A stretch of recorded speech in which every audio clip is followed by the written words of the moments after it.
महाराष्ट्र के नंदुरबार में एक दिन की शिव चर्चा 22 अप्रैल 2023 को अक्षय तृतीया के अवसर में पूर्ण हो चुकी है और इस कथा की पूरी जानकारी और उपाय हम आपको इस वीडियो में बताने वाले हैं।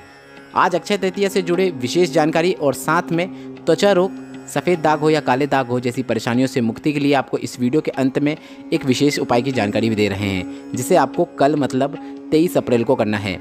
आज की कथा में गुरुजी ने कुल 9 उपाय पत्र और उपयोगी जानकारी दी है। सभी की जानकारी हम आपको इस वीडियो के माध्यम से दे देंगे। अगर आपने आज की कथा नहीं सुन पाई है, आज की शिव चर्चा नहीं सुन पाई है, तो पूरी शिव चर्चा का रास्ता तो आपको इस छोटे से वीडियो से प्राप्त होने वाला है। उससे पहले हमने आपसे कल प्रश्न किया था कि ओमकारेश्वर में कौन सी नदी है, जिसका सही उत्तर है नर्मदा। और कल हमने आपको सरसों के तेल वाला उपाय भी बताया था। अगर आपने कल का वीडियो नहीं देखा है तो अभी आप चैनल पर जाके सभी उपाय जो प्रसूति शिव महापुराण कथा में गुरुजी ने बताए थे, सभी उपाय की जानकारी आपको हमारे पिछले वीडियो में मिल जाएगी। और आज का प्रश्न आपकी स्क्रीन में भी दिख रहा है, यह है कि इनमें से कौन शंकर भगवान की पुत्री हैं।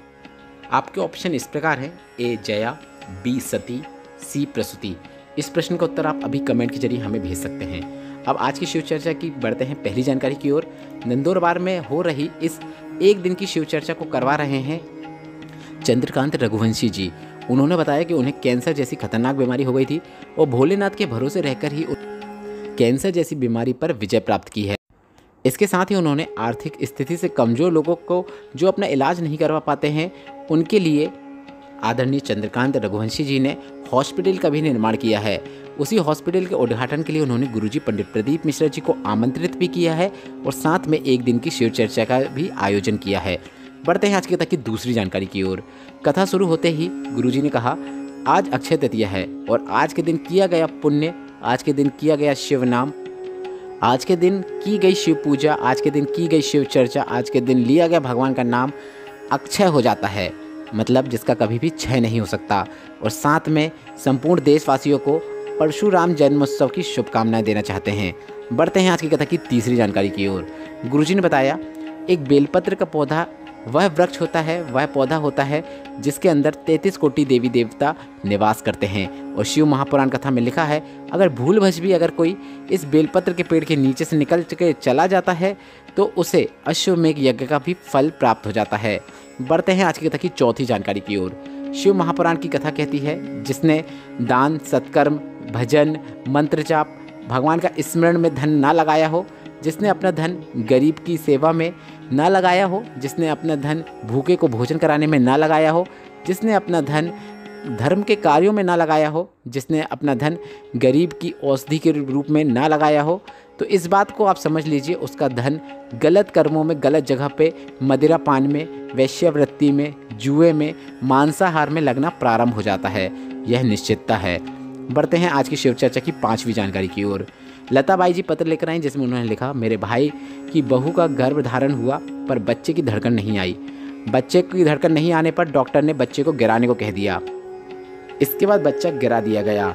इसके बाद सफ़ेद आंकड़े की जड़ वाला उपाय किया गया, प्रयोग किया गया, फिर गर्भधारण फिर से हो गया पर बच्चे की धड़कन फिर से नहीं आई। इसके बाद डॉक्टर ने फिर से बच्चे को गिराने को कह दिया, पर रिश्तेदारों ने शिवलिंग पर चढ़े हुए जल को पीने को कहा और हमने भी ऐसा ही किया। शिवलिंग पर जल चढ़ाते और उस जल का आचमन करना शुरू कर दिया। और इसके बाद 2 महीने बाद फिर से जांच कराई तो डॉक्टर ने बताया कि बच्चे की धड़कन आ गई है। उसी का आभार व्यक्त करने हम कथा पंडाल में आए हैं। बढ़ते हैं आज की शिव चर्चा की छठवीं जानकारी की ओर। तुम्रुका जी का नाम लेकर गुरुजी ने बोला कि संतान प्राप्ति के लिए उपाय किया जाता है, संतान की प्राप्ति की जाती है। हमने कई पत्र पढ़े हैं जिसमें सफ़ेद आंकड़े की जड़ वाला उपाय बताया है, जिसमें आपको तुम्रुका जी का नाम लेते हुए सफ़ेद आंकड़े की जड़ को शिवलिंग के ऊपर से घुमाकर लाल धागे का उपयोग करते हुए अपनी कमर में बांधना होता है। यह संतान प्राप्ति का सबसे अच्छा और विशेष उपाय है। बढ़ते हैं सातवीं जानकारी की ओर। जिनको त्वचा रोग हो गया हो, जिनकी त्वचा में सफ़ेद या फिर काले दाग हो गए हों, जिनको स्किन से जुड़ी हुई समस्याएं हों, तो गुरुजी पंडित प्रदीप मिश्रा जी ने अपनी पिछली कथाओं में एक विशेष उपाय बताया था, जिसे हम रविवार और सोमवार वाला उपाय के नाम से भी जानते हैं।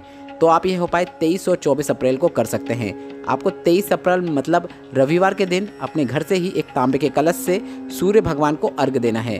अर्घ्य देते समय आप ओम सूर्याय नमः या फिर कोई भी सूर्य भगवान के मंत्र का जाप कर सकते हैं।